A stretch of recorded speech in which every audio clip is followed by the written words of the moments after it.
from Mobile Tech Review, and today we're looking at the Lenovo IdeaPad A1. This is a 7-inch Android tablet. It's running 2.3 gingerbread, but it's also very affordable. It's around $200 to $250, and it's a Wi-Fi only tablet, no 3G, so no contracts, nothing like that. So if you're looking for something that can do a little bit more than the Kindle Fire and the Nook tablet, this just might be it.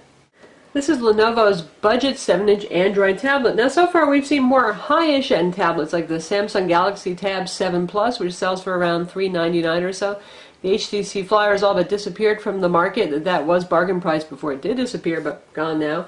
And there's the Toshiba Thrive 7, which is around $379 or so. So this guy is $249 for the 16 gig, but you know Lenovo, if you ever looked at their notebook computers, they're always having sales. So for example, this is Valentine's week, and now the pink and the blue ones are on sale for only $209, and you might find them discounted in your local store as well. This competes more with the Kindle Fire and the Nook tablet than it does with the more expensive Android tablets.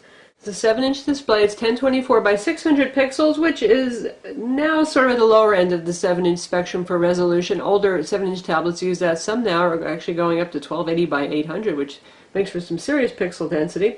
This is non-IPS display or super good, so it's not as good as the Nook tablet or even the old Nook Color, which had an IPS display, or even the Kindle Fire. If you're looking directly at the display and in medium ambient room lighting, it's not bad. In bright light, it completely disappears though. And viewing angles are pretty bad.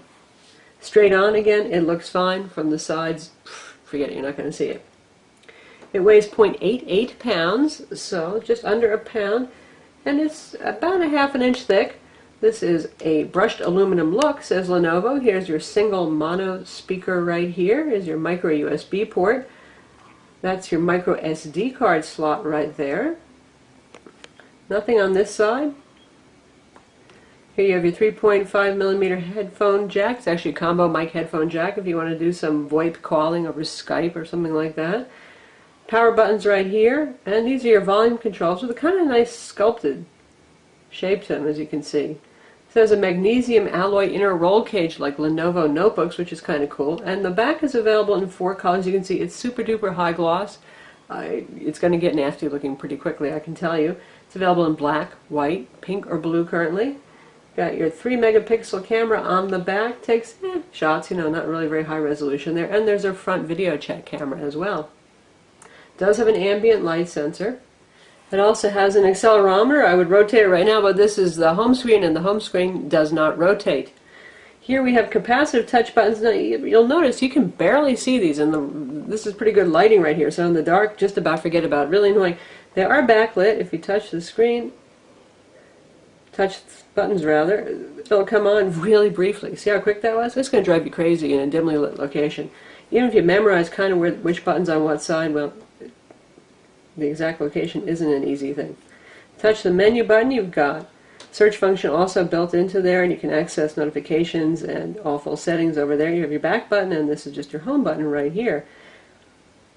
And we've got this little launcher strip at the bottom that Lenovo's had to customize, and we've got this launcher, which we've seen on other Lenovo Android tablets too, and you can customize this. Right now they have Watch, which takes you to Gallery, Read takes you to Kindle, which is bundled. Listen takes you to Music Player, and Email takes you to Email, and you can tap on this. And you can assign each zone to whatever you like. And over here, this will take you into the full Android settings menu. Now, here's the bad news. This runs Android OS 2.3 Gingerbread. That's the phone version of the Android operating system, and we're surprised that Lenovo actually released it with something that's so wildly out of date. Honeycomb has been out forever. In fact, as you know, now we're moving on to Ice Cream Sandwich on some of the new tablets like the Asus ePad Transformer Prime. And Lenovo says it will not get an upgrade. You're not going to get Honeycomb or Ice Cream Sandwich on this guy ever. So it's kind of locked back in time like the Kindle and the Nook are, which run highly customized versions of Android, and that's one of the reasons why they do run the older OS, because they had more leeway for customization.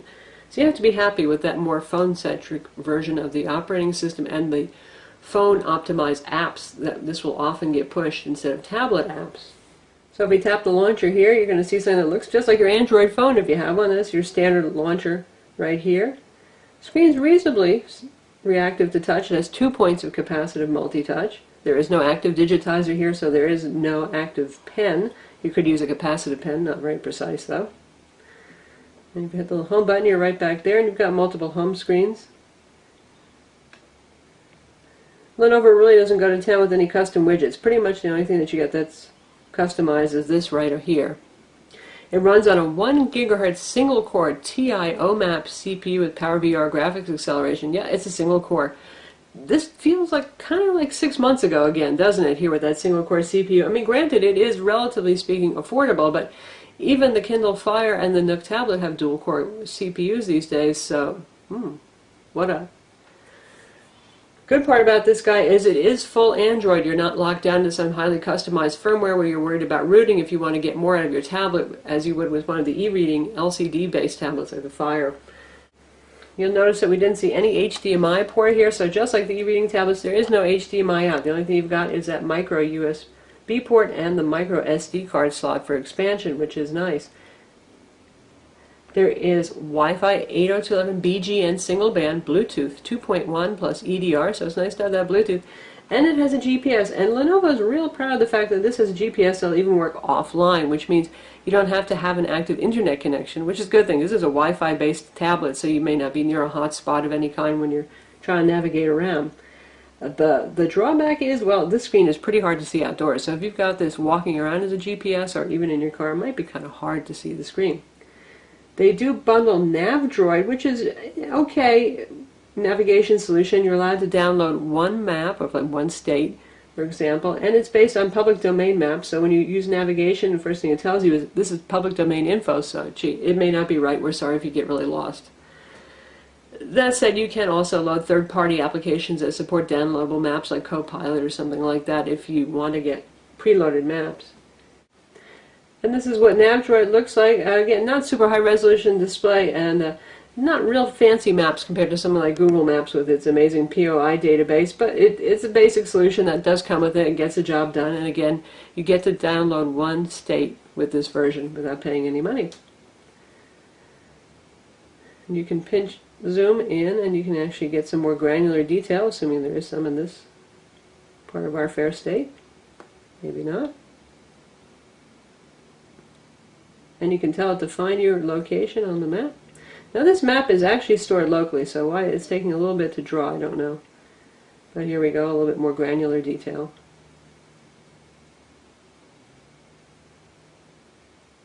So that's NavDroid, which is bundled.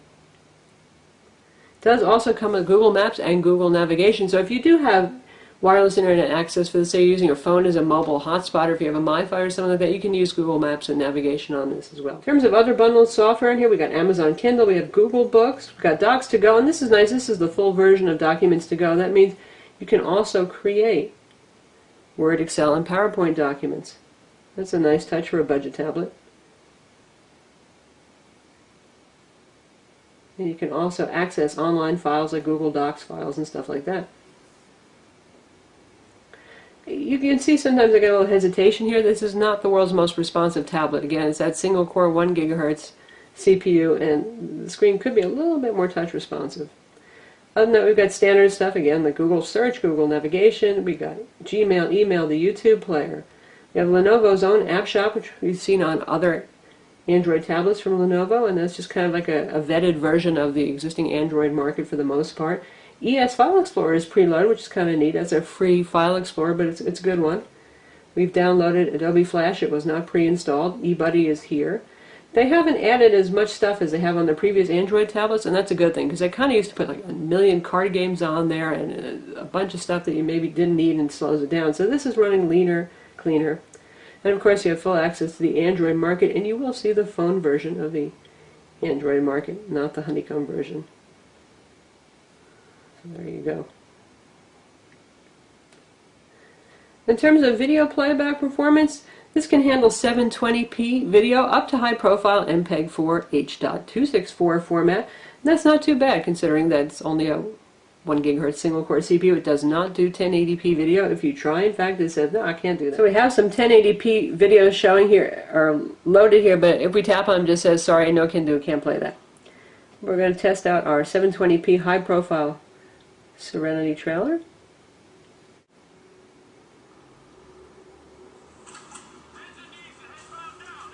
You hear the speaker volume.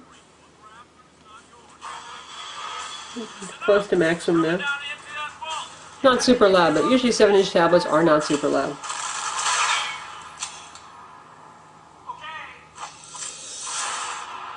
So it plays just fine, and it's not even bad for video watching. You know, it's not the greatest display in the world, but if you're, again, sitting indoors in reasonable indoor ambient light, nothing too bright, it looks just fine, actually, for watching videos. It's good enough. Likewise, it's also just fine for ebooks, too. It may not be the highest resolution display, but I don't see any pixelation in letters, and it's certainly powerful enough to do Kindle, the Nook app, all those good e-reading apps. And now we're going to check out the YouTube player, video playback, which actually does very high quality video these days, so there's absolutely nothing wrong with using it. We're going to try an HD trailer. Obviously, this is streaming over Wi-Fi 802.11n, not 3G or 4G. My dear Frodo, you asked me once if I had told you everything there was to know about my adventures. Well, I can honestly say I have told you the truth. It plays just fine. Looks good. Now we'll see how I can handle Adobe Flash in the browser, which is much more challenging. And before we actually go to this, I just want to show you this keyboard. This is Lenovo's Go keyboard, they call it, and there's a bunch of skins. But one neat thing about it is it supports a whole lot of languages out of the box. Check all those out. And you can add more dictionaries, too, to it. And languages, so that's kind of neat, and that's a little bit different. You've got the integration of the speak it function right there too. One thing that's a little weird is the kind of short and truncated space bar, but it does give you a big old .com button there in the /, which is pretty handy. And you have the usual auditory feedback, which you can turn off if you don't like it. So here we are on our website, and you can see it's a little sluggish there just to scroll. Pinch zooming. Again, there's a little bit of a delay, so not the fastest, smartest guy on the block, this tablet. I'll check out an Adobe Flash video review. We'll look at our AT&T Galaxy Note video review.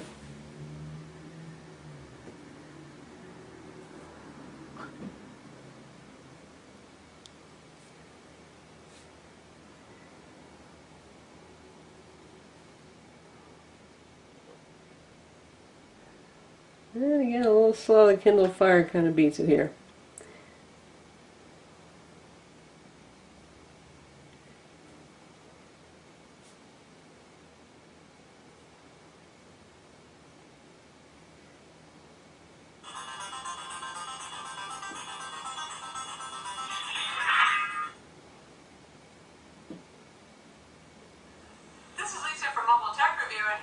Exciting phone. It's the Samsung Galaxy Note, this time on AT&T.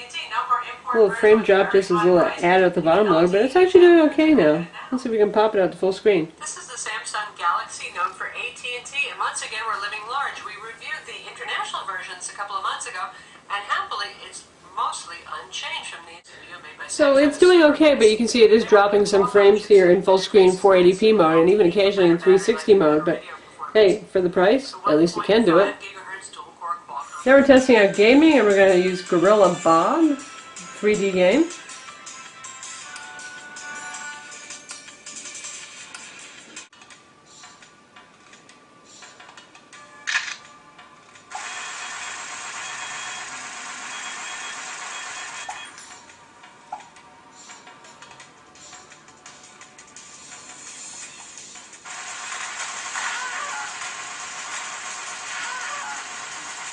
It actually does pretty well.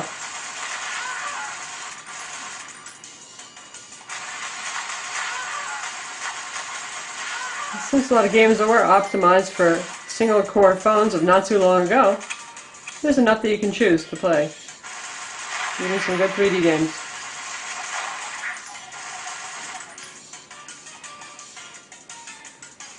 The little Lenovo A1, well, you know it's not a rocket scientist, and the benchmark's 1067 on Quadrant and about 1100 on Antutu benchmark. Those are some of the lower numbers we've seen lately. And for the SunSpider JavaScript test, where lower numbers are better, it scores 6345. Wow, that's not very good at all. But as you'll see experientially, the web browser, it's okay. Lenovo has a 3300 milliamp battery that's sealed inside, and they say it's good for about 7 hours of web browsing on Wi-Fi, shorter period of time if you're going to be watching videos, say maybe 5-6 hours, and up to 8 if you're playing music with the screen off. So that's not too bad. We're sort of putting it through our battery tests right now, but I'd say that it's going to clock in probably somewhere around 5.5 to 6 hours of actual varied use, including web browsing and playing a couple of YouTube videos, that kind of thing, and reading some ebooks.